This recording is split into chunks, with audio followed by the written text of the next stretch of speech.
नमस्कार सगळ्यांना, रामकृष्ण हरी. कशा सगळे छान असाल अशा आशा करते. आज केलेत पालकाचे कोफ्ते. पालक मंडईतून आणला, स्वच्छ 2-3 वेळा धुतला, खूप छान ताजा फ्रेश मिळाला आणि चिरला आणि त्याला मीठ लावून ठेवलं. मीठ लावल्यानंतर पाणी सुटतं ना पालकाच्या भाजीला, असं मीठ लावून ठेवलं 5 ते 10 मिनटं.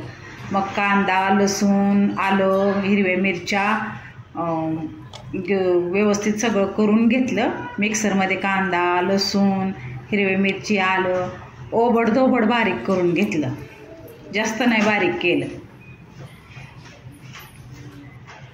हे असं ओबडधोबड बारीक करून घेतलं आणि पालकातलं जे पाणी घालतं ते वाटीत काढून ठेवलं. ओतून द्यायचं नाही कुठं, वाटीत काढून ठेवलं. ते पाणी आपल्याला उपयोग करायचा त्या पाण्याचा, ओतून द्यायचा. आणि मग जे आपण पेस्ट केली ती ओबडधोबड ती थोडी पालकाच्या भाजीत टाकून घेतली. धण्याची पूड टाकून घेतली. मीठ तर आपण टाकलेलंच होतं थोडं, त्यामुळं टाकलं नाही. आणि मग बेसन पीठ जेवढं तेवढ्या भाजीला लागतं तेवढं मिक्स करून घ्यायचं, त्याच्यात चांगलं मिक्स करून घ्यायचं. पालकाच्या भाजीच्या ह्याच्यामुळेच सगळं मिक्स होतं, पाणीसुद्धा घालण्याची गरज लागत नाही. असं सगळं मिक्स करून घेतलं.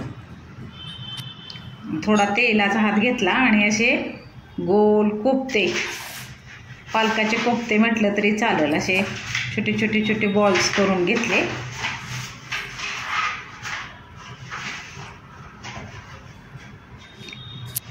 आणि चाळणीला मी तेल लावलं. असे सगळे ताटात एकसारखे करून घेतलं.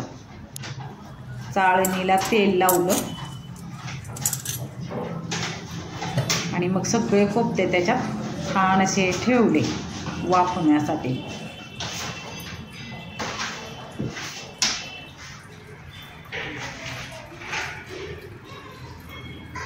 गॅसवर पाणी ठेवलंच होतं मी गरम करत. असे सगळे पालकाचे कोफ्ते ठेवून घेतले चाळणीमध्ये. गॅसवर पाणी गरम करत ठेवलंच होतं, त्याच्यावर चाळण ठेवली आणि ताट झाकून घेतलं. किती 10 मिनिट ते 8 मिनिट लागतात वाफायला. वाफवले बघा छान. आणि एक पळी असेल मोठी, एक पळी तेल ओतून घेतलं. ते तापून दिलं चांगलं कडक.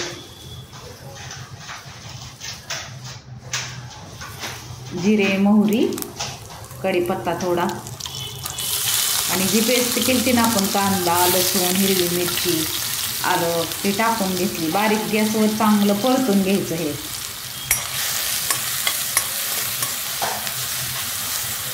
परतण्याचं पण खूप म्हणजे महत्त्व असतंय ना, छान परतलं म्हणजे मग. आणि हा कच्चा मसाला आहे, कच्चा मसाला टाकून घेतला 1 चमचा. तिखट, लाल तिखट 2 चमचे टाकले मी. हळद, सगळं चांगलं मिक्स करून घ्यायचं. थोडा हिंग, सगळे मसाले असे चांगले परतून घेतले. आणि आपण वाटीत जे पाणी काढलं होतं ते ओतून घ्यायचं, तेच भाजीत वापरायचं. चांगला मसाला शिजून द्यायचा परतून. किती सुंदर कलर आलाय बघा. आणि मग मिक्सरच्या भांड्यामध्ये सुद्धा मी स्वच्छ धुवून, मग ते भांडं धुवून घेतलं. त्याचं पाणी वाया नाही घालून द्यायचं. मग ते सुद्धा ओतलं त्याच्यात आणि मसाला चांगला शिजून दिला. चवीनुसार मीठ. आणि बघा चाळणीला अजिबात चिकटले नाहीत, किती छान शिजलेत बघा कोफ्ते पालकाच्या भाजीचे. ते घेतलं सगळं या मसाल्यामध्ये टाकून. ते पण शिजून द्यायचं चांगलं. मग एक 10 मिनिट, 5 ते 10 मिनिट चांगलं शिजून द्यायचं. पालकाचे कोफ्ते टाकून घेतले. ते कोथिंबीर आणि झाकून ठेवलं. 1-2 वेळा चांगली वाफवून द्यायची.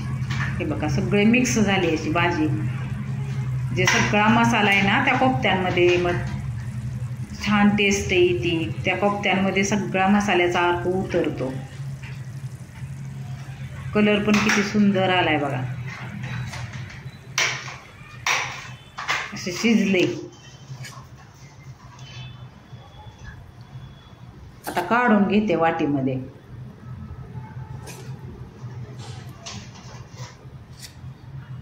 संध्याकाळसाठी केलती कोफ्त्याची भाजी.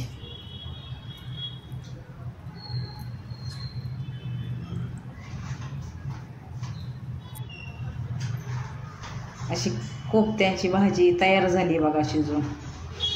तुम्ही पण करून बघा. आणि टेस्टी तर खूप हॉटेलसारखी लागते, इतकी सुंदर टेस्टी होती.